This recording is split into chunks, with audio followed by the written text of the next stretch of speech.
On December 5, 1945, the war was finally over. The world was breathing a collective sigh of relief. At Naval Air Station Fort Lauderdale, Florida, it was just another training day.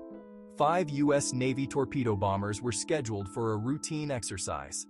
This was Flight 19. Their mission was straightforward, a 3-legged navigation problem over the Atlantic Ocean. The 5 TBM Avenger aircraft took off in the early afternoon, under clear skies. The pilots were experienced. The planes were reliable workhorses of the Pacific War. Everything about the flight was standard procedure. But this flight would not be routine. It would never return to base. The disappearance of Flight 19 has since become one of the greatest aviation mysteries in history. It is often linked with the legend of the Bermuda Triangle. Decades of speculation have clouded the actual events of that day. Theories range from the paranormal to the extraterrestrial, but the truth is often buried in archives and in official documents. At Naval Air Station Fort Lauderdale, the day began with standard military precision. The briefing for the afternoon's training mission took place around 1:15 p.m. The assignment was designated Navigation Problem Number 1. It was a common exercise designed to test pilots' dead reckoning and navigation skills over open water without relying on land-based visual cues. The flight leader was U.S. Navy Lieutenant Charles C. Taylor, an experienced combat pilot with over 2,500 flying hours. He would lead 4 other planes, each manned by student pilots and crewmen. The briefing outlined a simple triangular route carefully plotted on navigational charts. The 5 TBM Avenger aircraft were to take off from Fort Lauderdale and fly east for 120 miles. First turning point: Hen and Chicken Shoals in the Bahamas. Low-level bombing run on a wrecked ship used for target practice. After that, the flight plan called for them to turn north for 73 miles. Final leg: turn southwest, heading 241 degrees back 120 miles to the air station. The entire flight was expected to last about 2 hours. This was not a high-risk mission, a routine drill, repeated countless times by pilots stationed at Fort Lauderdale. The purpose was to ensure aviators could navigate precisely over the featureless Atlantic. They relied on their compass airspeed indicator and a clock, dead reckoning. Lieutenant Taylor and his students went over the course, the headings, the estimated times for each leg, and the procedures for the bombing run. The atmosphere in the briefing room was professional and focused. There was no indication, no premonition, that this particular navigation problem would become anything other than another completed training sortie. The pilots were instructed to maintain radio contact with the base and with each other. They would use their low-frequency radio direction finders to confirm their position if needed. Everything was by the book. The plan was clear. The objectives were simple. The route was familiar territory. After the briefing concluded, the crews made their way to the flight line. They were preparing to execute a mission that was, on paper, as safe and predictable as any training flight could be. The men were ready, the plan was set, and the stage was prepared for a routine afternoon of flying. The 5 aircraft of Flight 19 were Grumman TBM Avenger torpedo bombers. These were large, single-engine planes, renowned for their ruggedness and reliability.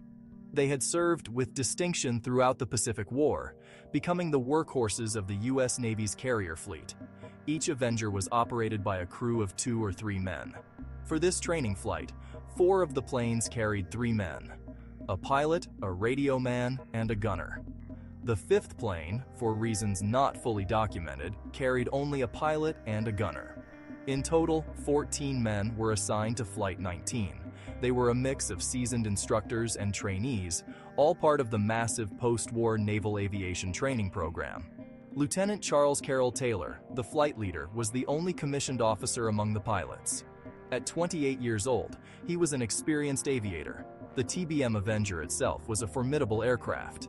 It was equipped with a suite of navigation and communication instruments standard for the era: magnetic compass, radio compass, high-frequency radios, very high-frequency radios. The planes also had a ZB receiver, which allowed pilots to home in on a signal from their base, known as Z-Baker. For emergencies, each aircraft carried a life raft and survival gear. The planes were considered state-of-the-art for their time, but their electronic systems were prone to interference and failure. The magnetic compass, the primary tool for navigation, could be unreliable if not properly calibrated or if affected by local magnetic anomalies. The remaining 9 men were enlisted crew members, serving as radio men and gunners. They were young, most in their late teens or early 20s, and they came from all corners of America. Their roles were critical. The radio man was responsible for all communications, while the gunner operated the rear-facing machine gun turret. On a training flight like this, their duties also included acting as lookouts and assisting the pilot with navigation checks. For these 14 men, December 5, 1945, was supposed to be just another step in their military careers. They were well-trained, flying proven aircraft, and embarking on a mission they were fully prepared to handle. Before any mission, a thorough pre-flight inspection was mandatory. The ground crews at NS Fort Lauderdale had prepared the 5 TBM Avengers, FT-3, FT-28, FT-36, FT-81, FT-117. Each aircraft was refueled. Each had roughly 5 to 6 hours of fuel, more than double the planned 2-hour mission. The maintenance logs from that day show no major reported issues. The engines were checked and signed off as operational.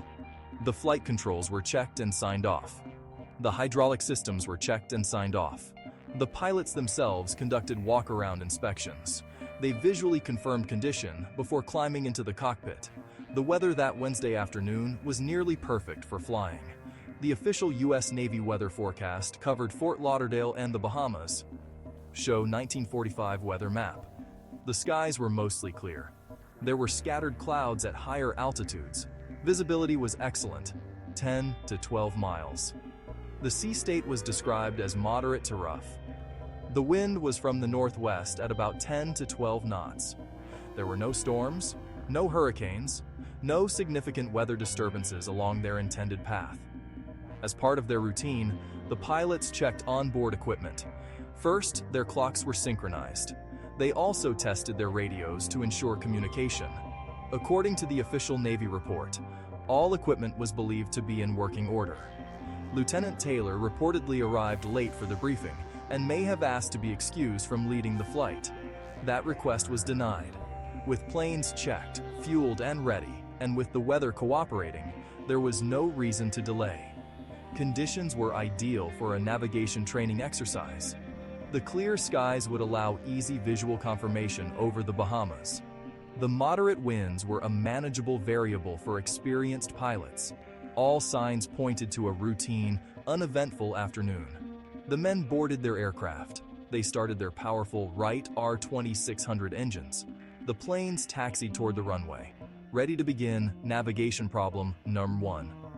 At approximately 14:10 or 2:10 p.m., the 5 TBM Avengers of Flight 19 began their takeoff roll. One by one, they lifted off the runway at Naval Air Station Fort Lauderdale and climbed into the clear afternoon sky. The tower radioed a final check, confirming their departure, wishing them a good flight. The initial radio communications were routine. The 5 planes formed up into a standard tactical formation, with Lieutenant Taylor in the lead. They banked to the east, heading out over the Atlantic Ocean on a course of 091 degrees. The mission was officially underway, precisely as planned. For the first hour of the flight, everything appeared to be normal. The first indication that something was wrong with Flight 19 came at approximately 15:45 or 3:45 p.m. Lieutenant Robert F. Cox overheard a radio conversation while flying near Fort Lauderdale.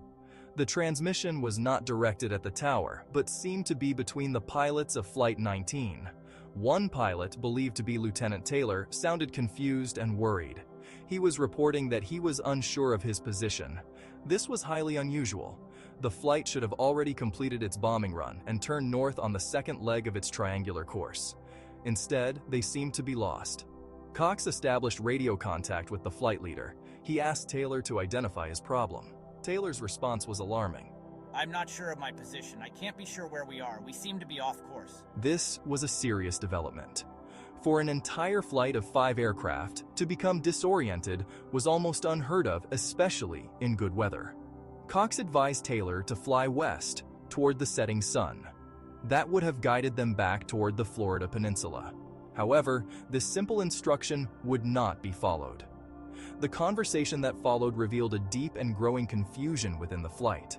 Taylor believed he was somewhere over the Florida Keys, a string of islands far to the south of his actual position. This was a massive navigational error. If he was over the Keys, flying west would only take him further out into the vast expanse of the Gulf of Mexico. I know where I am now. I'm at 2305 north. Apparently reading his position from his instruments, but this did not match any logical location along his flight path. The other pilots in his flight could be heard on the radio, their voices betraying their own uncertainty. Back at Fort Lauderdale and at other air stations in Florida, radio operators strained to listen. The transmissions were becoming faint and were riddled with static. The problem was compounded by the radio technology of the day. The pilots were using their high-frequency or yoke channel, which was known for fading and interference, especially as distance increased. The air station repeatedly tried to get Flight 19 to switch to the clearer, designated search and rescue frequency, but they either did not receive the message or were unable to comply.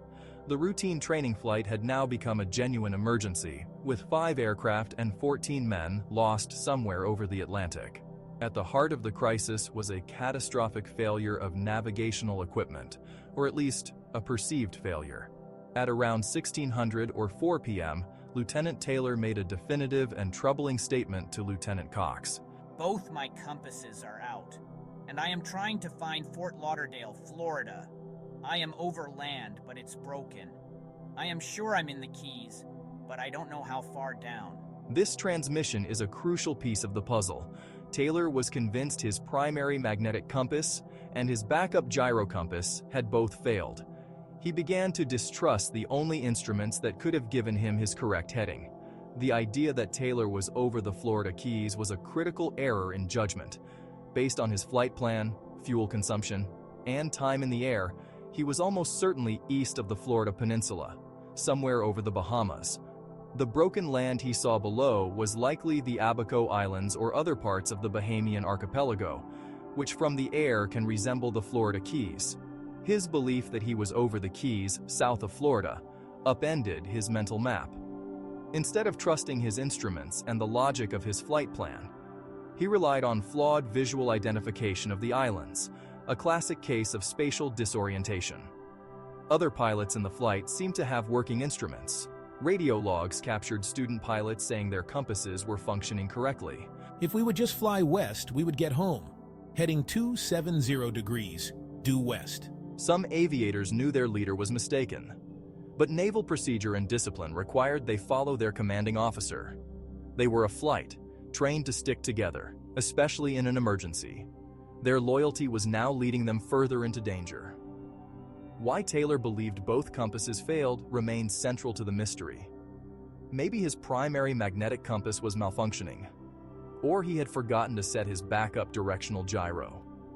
Without a reliable heading, a pilot over the featureless ocean is effectively blind. His conviction overrode contrary evidence from his wingmen. He was the experienced combat veteran, and his students were trained to defer to him. This critical failure of trust in instruments and the failure to heed advice set Flight 19 on a fatal course. As the afternoon wore on, Lieutenant Taylor's efforts to reorient himself became increasingly desperate. Convinced he was over the Gulf of Mexico, west of the Florida Keys, he made a series of navigational decisions that only worsened their situation. At one point, he decided to fly north, hoping to find the Florida Peninsula. This decision was based on his flawed assumption of being in the Keys. In reality, flying north from his actual position over the Bahamas would have taken him parallel to the Florida coast, but far out to sea, keeping him over the open Atlantic as he flew further and further away from any possible landfall.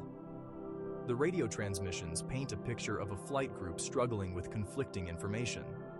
Taylor would issue a command, only to second-guess it moments later.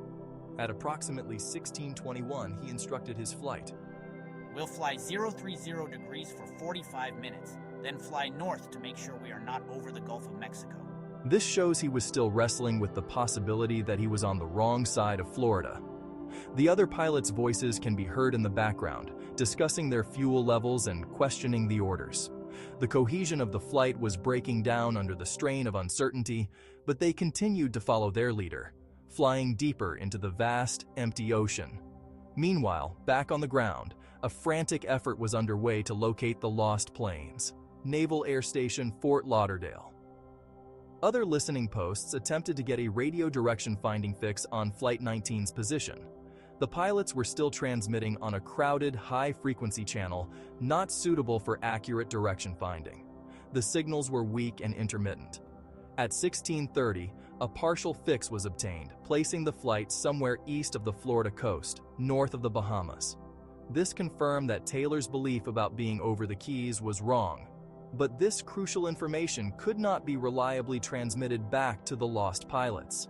The pilots of Flight 19 were now caught in a deadly paradox. They were searching for land, but their leader's commands were taking them away from it. The sun was beginning to set, which would soon rob them of their only reliable, non-instrumental heading reference. Flying east earlier, away from the setting sun, had been a fatal mistake. Now, flying north, they were burning precious fuel while moving further out into the Atlantic. Every minute that passed, and every gallon of fuel consumed, reduced their chances of survival. The window for a safe return was rapidly closing, and the sea below offered no forgiveness.